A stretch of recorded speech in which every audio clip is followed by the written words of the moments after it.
Warning. Este podcast contendrá spoilers de la película seleccionada por el equipo. Presentado por Gerard Alemán. Bienvenidos a Filmic Notion, el podcast que habla de tus películas favoritas, reviews, análisis, teorías y mucho más. Comenzaremos en breve.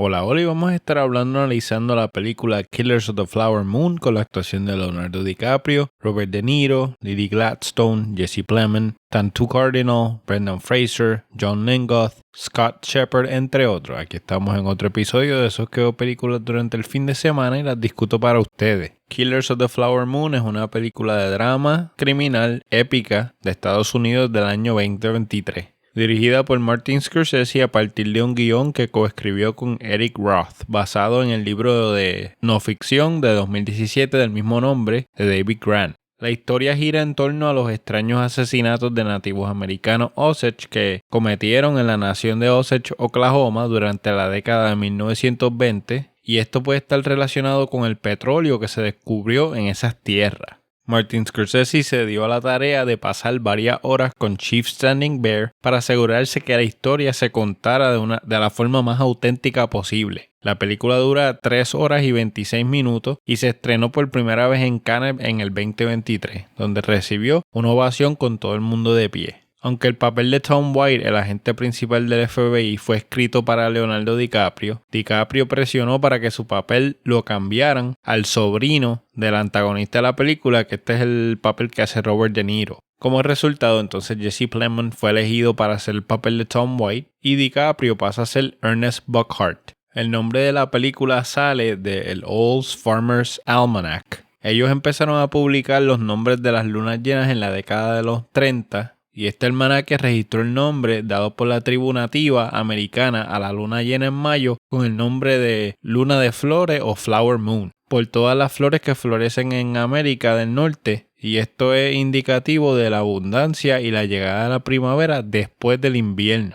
Esta viene siendo la 6ª colaboración cinematográfica entre Martin Scorsese y Leonardo DiCaprio y la 10ª entre Scorsese y De Niro. También viene siendo la número 11 y última colaboración entre Scorsese y el compositor Robbie Robertson, que murió 2 meses antes del estreno de la película, y la película está dedicada a él. El desarrollo comenzó en marzo del 2016 cuando Imperative Entertainment ganó los derechos de adaptación del libro. Scorsese y DiCaprio se unieron a la película en el 2017 y se esperaba que la producción comenzara a principios del 2018. Obviamente, cuando tú recibes una llamada de Martin Scorsese diciendo, mira, tengo este guioncito que estoy trabajando, ¿quieres participar? Tienes que decir que sí. Luego de varios retrasos, debido a la pandemia, la producción estaba programada para comenzar en febrero del 2021 y se confirmó que Apple TV la financiaría y la distribuiría, en conjunto con Paramount Pictures. La fotografía principal finalmente se llevó a cabo en el condado de Osage y Washington, Oklahoma, entre abril y octubre del 2021. La película fue producida por Sikelia Productions de Scorsese y Appian Way Productions de DiCaprio. Y se dice que el presupuesto más o menos eran $200 millones, y esto es una cantidad bastante grande para un rodaje en Oklahoma.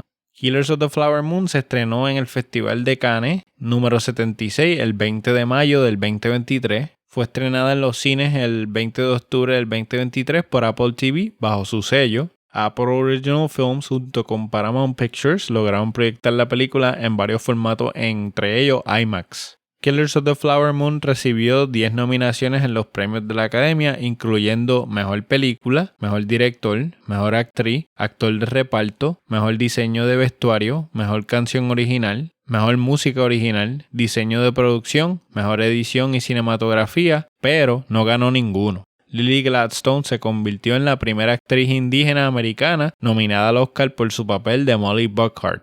Martin Scorsese, a los 81 años, obtuvo su 10ª nominación a Mejor Director. Hay gente que tiene roce entre Lily Gladstone y Emma Stone, porque dicen pues que ya ella había ganado el Oscar por La La Land y querían que Lily Gladstone ganara. Más bien esto es un debate como de inclusión.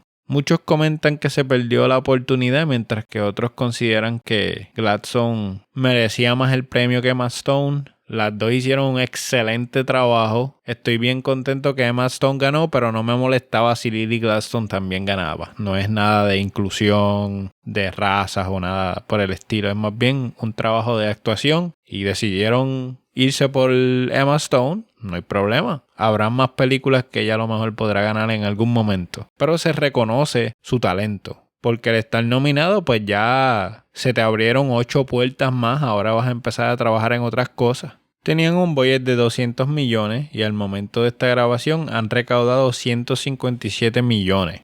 La vi con mi esposo un domingo en la tanda de las 11 de la mañana para salir como a las 2:30 más o menos. El cine estaba lleno a esa hora y me sorprende porque es una película que tiene una audiencia definida o número uno, tú eres fanático de Martin Scorsese o te interesa el tema. Cogimos la fila del medio, los asientos del medio, teníamos buenas vistas a la pantalla. Fui al baño justo antes de empezar la película, como 5 minutos antes, y en la escena que nos revelan que Molly tiene diabetes. Esto es algo que lo he hablado con amistades, pero yo entiendo que cuando una película tiene una duración de más de, ponle, 2 horas y 40 o 2 horas y media para simplificarlo, haz una intervención en el medio, que todo el mundo vaya al baño 5 minutos o 3 minutos, lo que quieras. Ponte musiquita, ponte una pancarta, todo el mundo va para el baño y viramos y así podemos disfrutar de estas obras maestras porque uno se pierde cosas y detalles. Es importante para mí, por ejemplo, que estoy haciendo un review. Yo no puedo salirme del asiento, pero si me estoy orinando, pues tengo que ir. Debo firmar una petición para que pongan la intervención. Si la película dura más de ciertas horas, pues todo el mundo va al baño y estamos felices.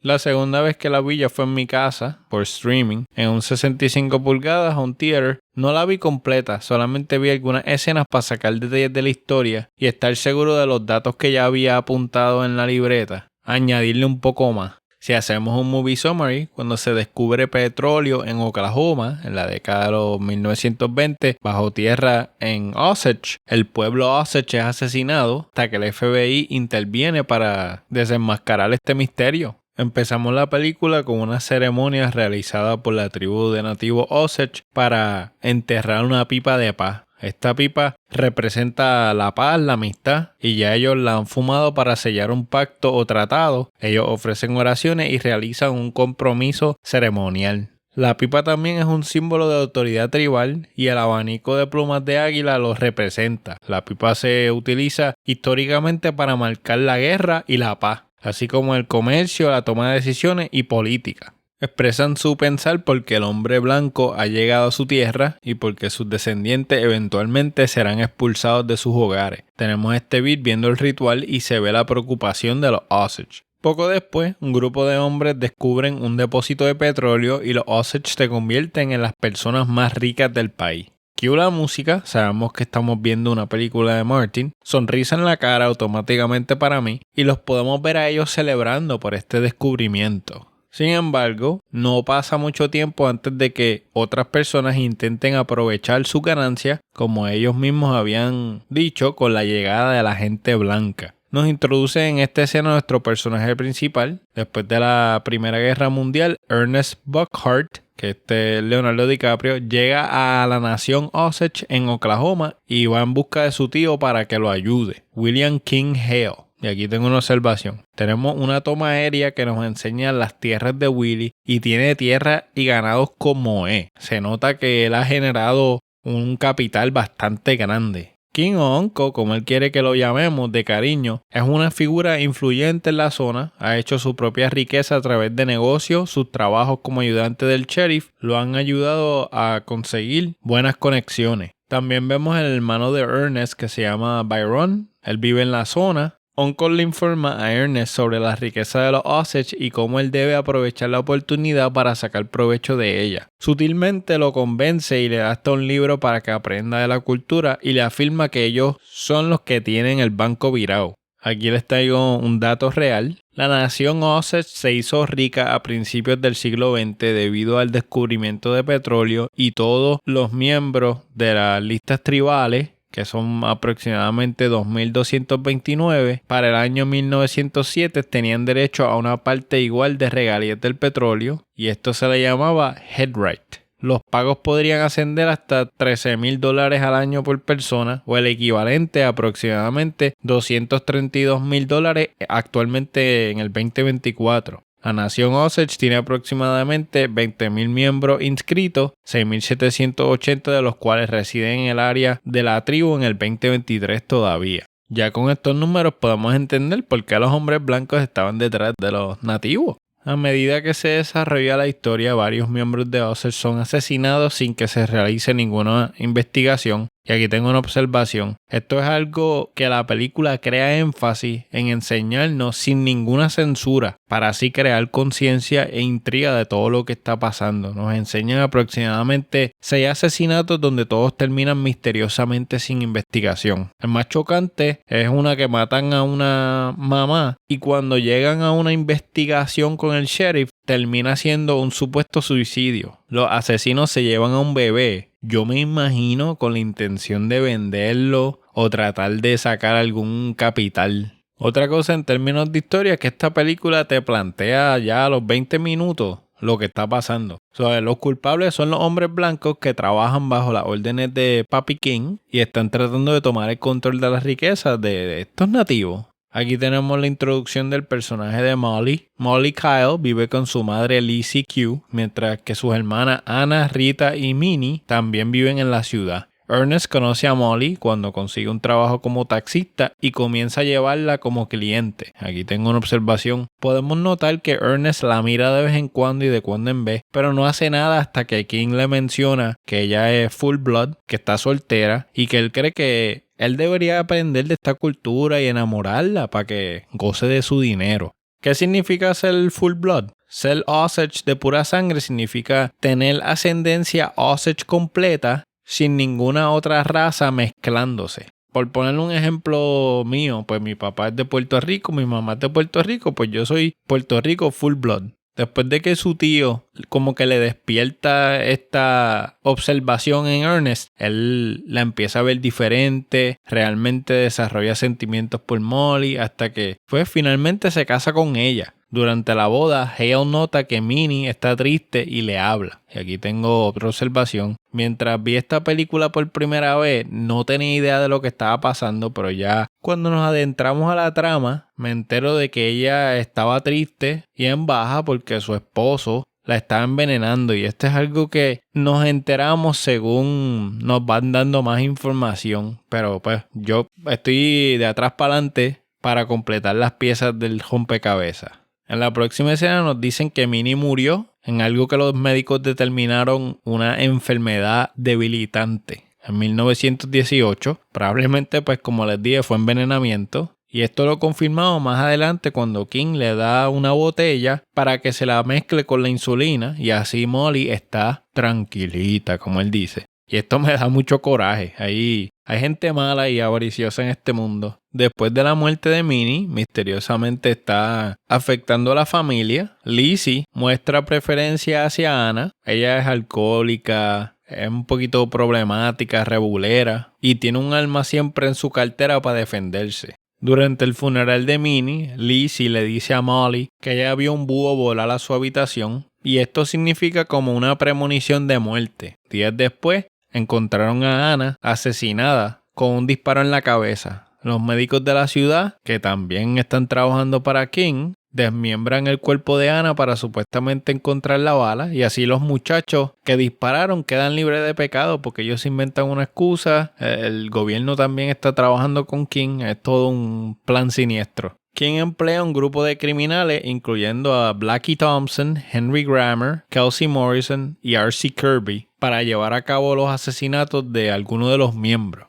Ernest se involucra en muchas de las actividades, como por ejemplo apostando con joyas robadas de las víctimas y en algunas escenas lo vemos bien involucrado matando gente también. Molly habla con un investigador privado que se llama William J. Burns, pero King envía a Ernest y a Byron a atacarlo para sacarlo de encima. Esta es otra de esas escenas que te cogen por sorpresa porque estás viendo que William está siendo perseguido, de momento llegan a un cuarto y los que están en ese cuarto es Ernest y Byron. Y tú como que espérate, ven acá, pero tú no eres esposo de Molly, no se supone que tú estés a favor de ella. Ahora tú eres parte de la familia también. En la próxima escena nos enteramos que Molly sale con diabetes y tras las instrucciones de King, Ernest empieza a drogar a Molly poniéndole una toxina en la insulina para que gradualmente vaya empeorando su enfermedad por desgaste. Es algo similar a lo que le pasó a Minnie. Y tengo un dato interesante, es que Molly es de las pocas personas afortunadas que logró utilizar insulina. Según la película dicen que 6 personas en el mundo tenían acceso a la medicina en este tiempo, y tengo el dato real. Descubren la insulina en el 1921 por un grupo de científicos en Canadá, y este descubrimiento salvó la vida de personas que padecían diabetes en todo el mundo. Sin embargo, no fue hasta 1923 que se inició como que la producción en masa de la insulina en Dinamarca, Austria, Hungría, Australia y Argentina. Aquí fue que empezó a ser más accesible. El mejor por ciento que pude conseguir es que en 1920 se estimaba que había gente con diabetes y eran del 0.5% al 2.0% de los residentes. Aquí podemos notar el arranque de poder que tenía King, que pudo entonces traerle la insulina, pero esto era parte del plan para entonces ponerle la toxina y dejarla tranquilita porque Molly era una barrera en todo este mega plan. Ella siempre estaba como que más adelante investigando, además que su familia estaba muriendo y era importante para ella saber que estos asesinatos no eran simplemente un suicidio, no eran simplemente pon cualquier excusa aquí de lo que pasó, que se ahogó o algo así, sino que era gente que estaban matando y estaban saliendo sin culpabilidad. La bebé de Molly y Ernest, que se llama Anna, después de nacer ellos se dan cuenta que ella empieza a sufrir de una tos y la llevan a buscar ayuda. A pesar de que Molly se niega a ver a médicos tradicionales, Ernest se molesta con ella por no creer en la medicina fuera de los Osage. En la próxima escena hacen una reunión, es como un consejo, donde están todos los Osage y analizan los asesinatos, hacen brainstorming a cómo responder a ello y comparan esta situación con los disturbios raciales de Tulsa que pasó hace un tiempo atrás. Lizzie y el consejo de Osage culpan a los blancos y proponen la idea de estar vigilante y atacar, defenderse. Dato real, la masacre racial de Tulsa fue un evento de 24 horas en el que un grupo de gente blanca causó un revolú en el distrito negro de Tulsa, Oklahoma. Este ataque provocó unas 300 muertes. Entre las muertes de Osage y la masacre racial de Tulsa, estas fueron tragedias que resaltaron cómo los blancos utilizaron la violencia para apoderarse de las riquezas de las poblaciones en minoría. Un hombre local llamado Henry Roan, él fue el primer marido de Molly, lo ven por la calle bebiendo, triste, decidido a morir. King le ordena a uno de los hombres de él a que maten a Henry Roan para cobrar el seguro de vida y le da órdenes a Ernest que él organice todo esto. En la próxima escena, uno de los hombres de King lleva a Henry fuera de la ciudad y antes de dispararle, por error, le pone la pistola detrás de la cabeza en vez de al frente y ya cuando encuentran el cuerpo, él le dice lo que pasa a King y King se molesta con Ernest porque esto es un error, ya que obviamente parece un asesinato en vez de un homicidio. ¿Cómo la persona se va a poner la pistola detrás de la cabeza y se va a matar? Cuando si tú te quieres hacer daño, tú de frente. El sheriff y los jueces locales están corruptos, no se realiza ninguna investigación. Encuentran a otro hombre muerto que se llama Charlie Whitehorn en un charco de petróleo. Lizzie cae enferma, Molly y Rita permanecen a su lado mientras ella muere lentamente. En sus momentos finales, Lizzie parece ver a los ancianos Osage guiándola al más allá, teniendo como una alucinación más bien, hasta que pues muere.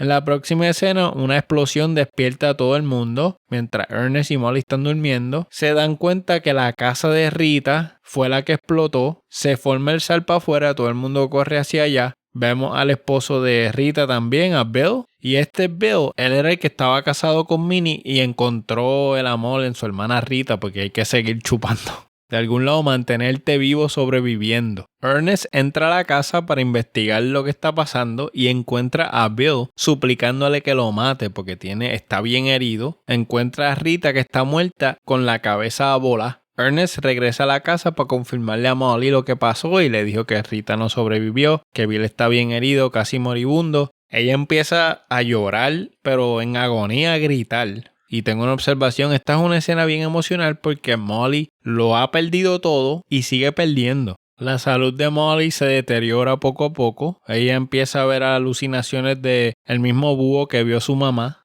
Este búho que Molly ve es un búho varado. Se conoce por ser agresivo y peligroso. A pesar de su estado de salud, Molly decide ir a Washington, D.C. para hablar personalmente con el presidente Calvin Coolidge y pedirle que haga una investigación sobre los asesinatos. Calvin Coolidge fue el presidente número 30 de los Estados Unidos y ocupó el cargo desde 1923 a 1929. Nació en Vermont el 4 de julio de 1872. Coolidge era abogado republicano de Nueva Inglaterra que ascendió a la política en Massachusetts y se convirtió en el gobernador número 48 del estado. Más tarde, Ernest recibe la visita del señor Tom White, un agente de la Oficina de Investigaciones del FBI, para preguntarle sobre los acontecimientos que han estado pasando en la ciudad. White también habla con King, quien intenta hacerse el que no sabe, el bobo, y como que, yo no sé, yo no he escuchado de ningún asesinato así. Obviamente, pues lo que vemos en los periódicos, y este agente no es bobo tampoco.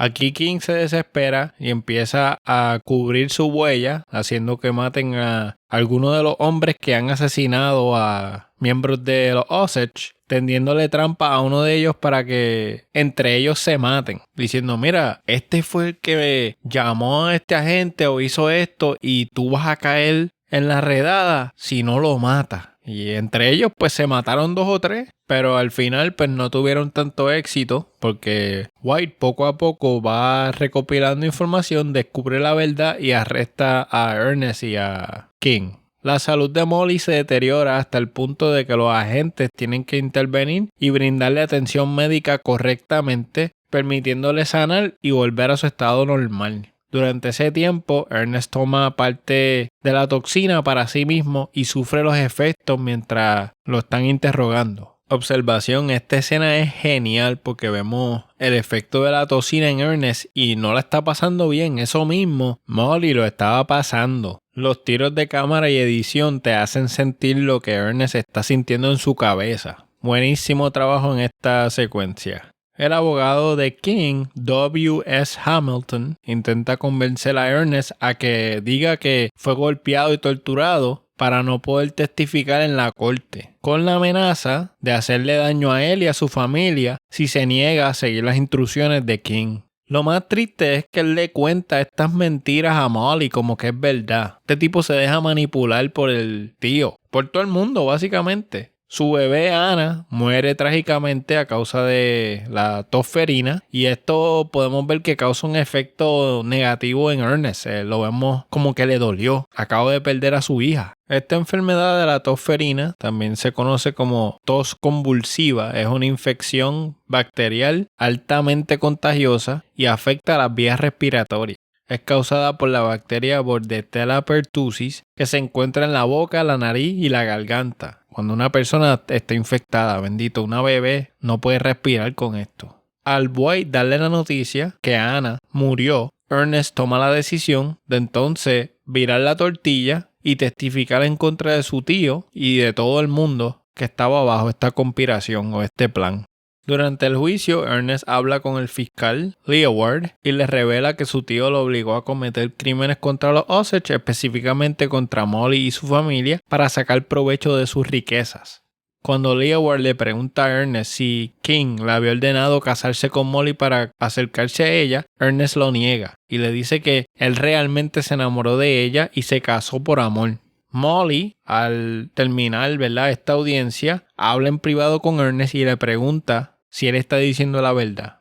Cuando ella le pregunta que él le estaba inyectando en la insulina, Ernest miente y dice que era insulina, que él no le puso nada. Esta escena es bien triste. Se le nota en la cara de Ernest que no le pudo decir la verdad. Él está decepcionado consigo mismo y aquí se dio cuenta que le falló a Molly. También podemos notar la cara de Molly con desilusión porque sabía que su esposo le estaba mintiendo. Esta escena a mí me partió el corazón. Toda la película yo he estado como molesto, pero hay escenas donde te cogen y te sacan una arteria porque es demasiado triste lo que estás viendo. Esta mentira pues finalmente lleva al final de su matrimonio. Molly decide dejarlo y aquí cortamos a un programa de radio que describe los eventos de la película con un narrador y efectos de sonido bastante interesantes. Aquí nos dan detalles de lo que pasó con todo el mundo que estuvo involucrado. King fue declarado culpable, sentenciado a cadena perpetua. Ernest y Byron obtuvieron libertad condicional con la condición de que King nunca volviera a poner un pie en Oklahoma. Hay algunos testigos que dicen que lo habían visto visitando a su familia, pero nada es confirmado. El productor del programa, que es interpretado por Martin Scorsese, lee el obituario de Molly. Ella se divorció de Ernest y se estableció con un nuevo marido antes de fallecer a la edad de 50 años en el año 1937. Fue enterrada junto al resto de su familia, que ya había fallecido, y los asesinatos de Osage nunca fueron mencionados. Se entiende que esta familia toda murió por distintas causas excepto por asesinato. Tenemos la escena final donde vemos una ceremonia de tambores. Vemos la comunidad Osage en la actualidad, cantando, bailando, todo el mundo reunido, celebrando. Y con esto se acaba la película. Antes de ir al review, tengo unos datitos que conseguí sobre el libro versus la película. El libro investiga una serie de asesinatos de personas ricas de la tribu Osage que tuvieron lugar en el condado de Osage, Oklahoma, a principios de la década de los 20, después de que se descubrieran unos grandes depósitos de petróleo en estas tierras. Después de que los Osage obtuvieron en los tribunales los derechos de propiedad sobre las ganancias de estos depósitos, el pueblo Osage se preparó para recibir las riquezas a las cuales tenían derecho legalmente por la venta de sus depósitos. Los Osage fueron vistos como intermediarios y se trazó un complot complejo para eliminar los herederos de los Osage uno por uno a como dé lugar. Oficialmente, el reencuentro de las víctimas ricas llegó más o menos a 20, pero se sospecha que cientos más pudieron haber sido asesinados debido a estos vínculos con el petróleo que nunca se investigó. El libro detalla la investigación de los asesinatos que fue hecha por el FBI, así como el juicio, la condena de King, como el cerebro detrás de todo este complot. La conexión entre los asesinatos Osage y el nacimiento del FBI es que la participación del FBI en esta investigación ayudó a establecer la reputación y autoridad de la agencia. Los asesinatos de Osage fueron la primera investigación criminal importante realizada por la agencia de gobierno, que se convirtió entonces en la Oficina Federal de Investigaciones, o FBI. En esta oficina había un joven llamado J. Edgar Hoover. Él vio la importancia de que esta oficina investigara y se resolviera el caso. J. Edgar Hoover nació el 1 de enero de 1895 en Washington, D.C. y falleció el 2 de mayo de 1972 en la misma ciudad. Fue un administrador policial que se desempeñó como director de la Oficina de Investigaciones y fue el primero. Él dirigió durante casi medio siglo desde 1924 hasta 1972 y bajo su comando esta oficina creció importantemente. El FBI tiene jurisdicción especial para investigar delitos violentos en tierras de nativos a través de una ley de delitos mayores. Y para estar claro, el FBI no se creó durante ese tiempo, pero los asesinatos de Osage ayudaron a establecer la agencia. Entre las diferencias de la película y el libro, podemos destacar que en la novela tenemos un elemento que se llama whodunit. El autor presenta los asesinatos como un misterio por resolver, mientras que el director de la película nos presenta los asesinatos desde el principio, enseñándonos qué y quién empezó todo esto. Hay diferencias también en la estructura de la historia. El autor se centra en lo que básicamente son dos mitades de la historia. La primera mitad prepara el escenario sobre los asesinatos y la segunda mitad cómo el FBI investigó todo y se resolvió. En la película se hace diferente porque así tenemos un mejor flujo y no es aburrido. La historia va un poquito para atrás, un poquito para adelante, pero llega el momento que acelera a 500 millas y ya sabemos por dónde vamos. La participación de Ernest Buckhart en el libro es una gran sorpresa porque no se sabía que él estaba involucrado en los asesinatos hasta cierto punto de la novela. Ya en la película desde el principio, cuando él empieza a hablar con su tío, ya más o menos uno va trazando una línea y dice, ok, entiendo. Que yo por lo menos caí en cuenta que él estaba participando en la escena donde se llevan a William y él es uno de los que está en el grupo. Después tenemos la escena que él está apostando las joyas de las víctimas y ya, pues uno ya tiene un mal sabor.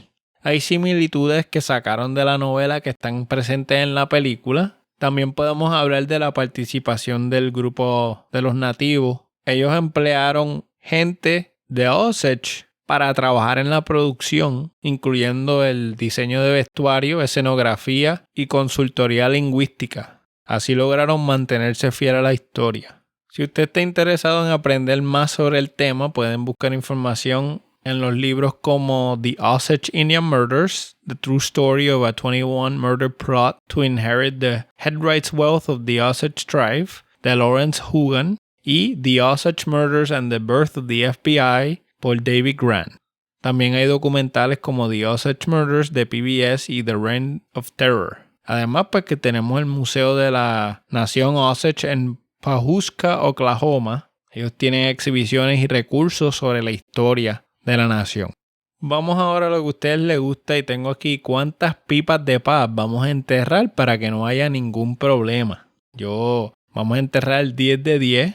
Yo entiendo que esta película se los merece. Martin Scorsese lo hace de nuevo. Tremendo guión e historia. La forma que llegamos de punto A a punto B está hecho con una estructura divertidísima, real y bastante intrigante. Tú como audiencia, cuando terminas la película, estás intrigado totalmente a seguir buscando información o leer el libro. Yo hice eso, yo compré el libro porque entiendo que al igual que Oppenheimer son películas que te despiertan la curiosidad a seguir aprendiendo y buscando información de un tema real. Esta película te cuenta un evento en la historia de Estados Unidos que es bien triste, tiene un ritmo llevadero, una trama poderosa y estimulante que arroja luz sobre el capítulo oscuro de la historia en Estados Unidos. A través de la historia y actuaciones excepcionales de parte de todo el cast, y cuando digo todo el mundo, hasta el más mínimo extra se la comió. Puedo sacar aquí que el highlight es el personaje de Uncle, Ernest y Molly.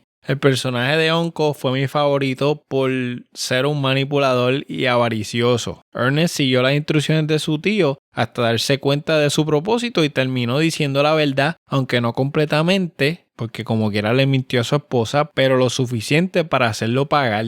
Cadena perpetua, no hay break. Brutal de parte de Robert De Niro, Mr. Juanito Alimaña sin quitarle mérito a nadie. El art direction está impecable, la edición de video y audio están bien cuidadas. Por ejemplo, la escena de la lluvia con Ernest y Molly tienen composición de escena y locations que te transportan a 1920. La iluminación y colorización se tomaron el tiempo de hacerlas bien y hasta las escenas oscuras se podían apreciar. Un ejemplo es la escena que Ana muere, que está bien oscura y como quiera se ve. La película hace sobresalir elementos como el impacto de la codicia, la corrupción, el racismo en las comunidades que son minoría o marginadas. Y es tan real como la vemos, como nos las enseñan, como todavía en el 2024 lo vemos. Killers of the Flower Moon sirve como recordatorio de la importancia de buscar justicia para quienes han sido targets en algún momento, asesinados, y la necesidad de una representación tan grande como lo hizo esta película en Hollywood pone a la nación Osage en el mapa. Y es importante saber la verdad en la historia. Mi escena favorita es la escena de la interrogación con Uncle y Ernest, donde vemos también que Ernest está drogado con la toxina que le estaba poniendo a Molly. Y el montaje del principio, cuando sabemos que los Osage tienen la fortuna. Aquí nos establecen esta información, siéntate y estamos ready para este masterpiece. La recomiendo para el aficionado de películas épicas, dramas basados en hechos reales, tienen su momento de shock y muchas escenas que estuve molesto, decepcionado por la raza humana, pero esto significa que la película funcionó. Definitivamente la recomiendo, es de esas películas que compraría para tenerla en mi colección. Si la puedes ver en la pantalla grande porque maybe randomly la ponen en el cine, en un 5 aniversario, 10 aniversario, vaya a verla. Cuando yo salí del cine, la primera vez que la vi, me dejó loco. Honestamente, es tan buena que no se siente que dura 3 horas. no es una película para niños. Hay escenas que vemos asesinatos y desmembramientos. No hay escenas sexuales, pero es un tema muy serio y es triste. Y un aplauso de mi parte a Martin Scorsese. Si usted es fanático de sus películas, esta es una película que tiene que ver. Si no ha visto ninguna, empiece por cualquiera de ellas y no se va a arrepentir. Una que le puedo recomendar es Goodfellas, que la discutimos aquí en el podcast. La ve, luego que la vea, dése la vuelta por el podcast y escuche lo que hablamos de ella. Ya con esto acabamos, es un 10 de 10 excelente. Gracias por escuchar este episodio del podcast, espero que les haya gustado. Nos pueden escribir un email a filmicnotionpodcast@gmail.com o seguirnos en las redes sociales como Filmic Notion Podcast en Facebook e Instagram. Suscríbanse, den su review en la plataforma favorita, nos pueden escuchar en Podbean, Spotify, Apple Podcasts, Podchaser, Listen Notes y la página oficial. Tengo el canal de YouTube, el server de Discord, el profile de Letterboxd. Si quieres recibir emails semanales, tengo un tab en la página de filmicnotionpod.com que se llama ¿Quieres recibir emails semanales? Le das ahí, llenas el formulario y automáticamente todos los jueves cuando yo publico un episodio te enviamos un email diciendo papá, tienes un episodio nuevo ahí para escuchar. Aproveche. Gracias por el apoyo, los quiero mucho y como siempre les digo, hasta la próxima. ¡Chequeamos! Gracias por escuchar este episodio de Filmic Notion. Esperemos que le haya gustado el podcast. Las películas revisadas aquí son propiedad de los titulares de los derechos del autor y no se pretende ninguna infracción al mismo. Este podcast es editado por Gerardo Alemán. La narración oficial de Filmic Notion es traída a ustedes por Gustavo Alfonso.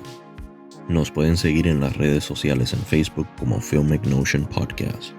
También nos pueden visitar en nuestro website www.filmicnotionpod.com para más información de nuestros invitados, episodios ya publicados y proyectos futuros. Y no se olviden de dejar un review de 5 estrellas en Apple Podcasts, Spotify y volver la próxima semana para otra interesante selección. Hasta la próxima.